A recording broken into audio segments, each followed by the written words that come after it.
Guys, India में opportunities और employment दोनों की ही कमी नहीं है, लेकिन फिर भी आज भी इंडियन यूथ एम्प्लॉयमेंट को लेकर सबसे ज्यादा टेंशन में रहता है। यार, ये जॉब क्यों नहीं मिल पा रही? क्या आपने कभी सोचा है? जो कंपनीज इंडिया में इंडियन यूथ को रिक्रूट करती हैं, उसका इसके बारे में क्या ख्याल है पता है? वो ये कहती हैं कि इंडिया में यूथ की कमी नहीं है, लेकिन स्किलफुल, स्मार्ट, एम्प्लॉयबल यूथ की बहुत कमी है। और जो यूथ स्किलफुल है और स्मार्ट है, उसके लिए जॉब की कोई कमी नहीं है। अब इसको थोड़ा मैं स्टोरी के थ्रू समझाने की कोशिश करता हूं, ध्यान से समझिएगा, जिससे आपको ज्यादा समझ में आएगा। एक बार दो दोस्त थे, एक का नाम था सतीश, दूसरे का नाम था महेश। दोनों ने स्कूलिंग, कॉलेज सब साथ में पूरा किया। मजे की बात यह थी कि उनकी सेम ही कंपनी में जॉब लग गई। दोनों ने बहुत हार्डवर्क किया पूरे साल भर। साल भर बाद उनका प्रमोशन होना था। तो जिस दिन प्रमोशन था उस दिन बॉस आए। उन्होंने सतीश को प्रमोशन लेटर देते हुए कहा कि सतीश, तुम्हारा प्रमोशन होता है। तब महेश ने पूछा कि सर मेरा? तो बॉस ने कहा कि महेश, आई एम सॉरी, तुम्हें प्रमोशन नहीं मिल पाएगा, इस साल तो कम से कम नहीं मिल पाएगा, वर्क हार्ड। तो ऐसा करके बॉस अपने कैबिन में चले गए। महेश उदास हो गया। महेश सोचने लगा कि सेम स्कूल से किया, सेम कॉलेज से किया, एक साल मैंने भी हार्डवर्क किया है, मेरा प्रमोशन क्यों नहीं हुआ? अब दिमाग पे उस टाइम क्या बातें आती है पता है? भाई, यहां तो बटरिंग से प्रमोशन होता है। जरूर सतीश ने बटरिंग की होगी बॉस की, और उसको गुस्सा आ गया। उसने सोचा मैं कल से नहीं आऊंगा। वो बॉस के कैबिन में गया और बॉस को बोलता है कि बॉस, अब मैं कल से तो नहीं आऊंगा, आई एम सो सॉरी। तो बॉस ने कहा कि क्यों नहीं आओगे? तो वो कहता है कि बॉस, मैंने बहुत हार्डवर्क किया पूरे साल भर, लेकिन मेरा प्रमोशन नहीं हुआ। अब मुझे ऐसा फील होता है कि इस कंपनी में सिर्फ बटरिंग करने वालों का ही प्रमोशन होता है। मतलब वो डायरेक्टली सतीश पे ब्लेम लगा रहा था कि सतीश ने बटरिंग की है, लेकिन बॉस तो ये जानता था कि सतीश ने बटरिंग नहीं की है। सतीश ने वाकई में हार्डवर्क किया है, वो स्मार्ट है, महेश से स्मार्ट है। अब इस चीज को प्रूव कैसे करें? बॉस ने लगाया दिमाग, इसलिए तो वो बॉस था, उसने दिमाग लगाया। उसने क्या कहा, महेश एक काम करो, मैं तुम्हें एक टास्क देता हूं, अगर तुमने वो टास्क कर लिया तो मैं तुम्हें सतीश से ज्यादा पैसे दूंगा और प्रमोशन भी दूंगा।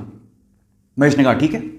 तो बॉस ने कहा तुम एक काम करो, अभी जाओ बाहर, तो हमारे इलाके में पता करो कि आम कौन बेचता है। महेश गया, आधे घंटे बाद वापस आया और बोलता है कि आम एक्चुअली पूरे इलाके में, हमारे इलाके में थोक के भाव में सिर्फ एक ही आदमी बेचता है। तो फिर बॉस ने कहा महेश एक और काम करो, अब जाके पता करके आओ कि वो कितने कितने रुपए किलो में आम बेचता है। वो गया, वापस आया, वापस आके बोलता है कि वो 50 रुपए किलो में आम बेचता है। अब बॉस ने क्या कहा, महेश मैं सेम चीज अब मैं सतीश से करवाता हूं, तुम ध्यान से देखना। उन्होंने सतीश को बुलाया और सतीश को बोलता है कि सतीश एक काम करो, इस इलाके में जो आम बेचता है उसकी खबर लेके आओ कि कौन कौन आम बेचता है। सतीश गया मार्केट में और वापस आया आधे घंटे बाद, और सतीश ने जो कहा महेश उसको देखता रह गया। सतीश ने कहा बॉस, यहां पे आम सिर्फ एक ही आदमी बेचता है और वो 50 रुपए किलो बेचता है, लेकिन उसके पास टोटल 60 से 70 किलो आम है और वो एक साथ अगर हम खरीद ले वो 40 रुपए किलो में दे देगा। और अगर हमने 40 रुपए किलो में वो 60 से 70 किलो आम बेच दिए और हमने अगर 50 रुपए किलो में से सेल किया तो हमें बहुत प्रॉफिट होगा। और आगे आने वाले समय में हम लोग आम में भी अपना हाथ आजमा सकते हैं, आम के बिजनेस में भी। अब आप समझिए कि सतीश और महेश में क्या फर्क था। आप समझ पा रहे हैं कि स्मार्टनेस और स्किल का क्या मतलब होता है। आज का यूथ क्या है ना, सिर्फ इस फिलॉसफी में, ज्यादातर यूथ इसी फिलॉसफी में जीता है कि इतने में इतना ही मिलेगा। जब आप ये सोचते हो कि इतने में इतना ही मिलेगा तो प्रमोशन की आस आपने रखी क्यों है? वो बहुत इंपॉर्टेंट है। मैं हमेशा एक बात बोलता हूं, आप जिस भी कंपनी में काम कर रहे हो या आप जो भी करना चाह रहे हो, अगर वो आपको 100 रुपए देती है ना, तो आप 50 रुपए का काम करके मत दो, आप उसको 200 रुपए का काम करके दो। आप उसको अपना आदी बनाओ। जब आप उसको अपना आदी बना लोगे तो आप जिंदगी में प्रमोशन के लिए या एम्प्लॉयमेंट के लिए टेंशन में कभी नहीं रहोगे। तो अब आपको समझ में आया होगा कि एक्चुअल में क्या मीनिंग है, क्यों लोग एम्प्लॉयमेंट को लेके इतना टेंशन में रहते हैं।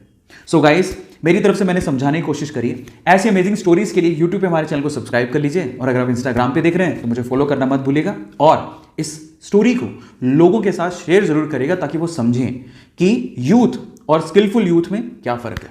Thank you so much.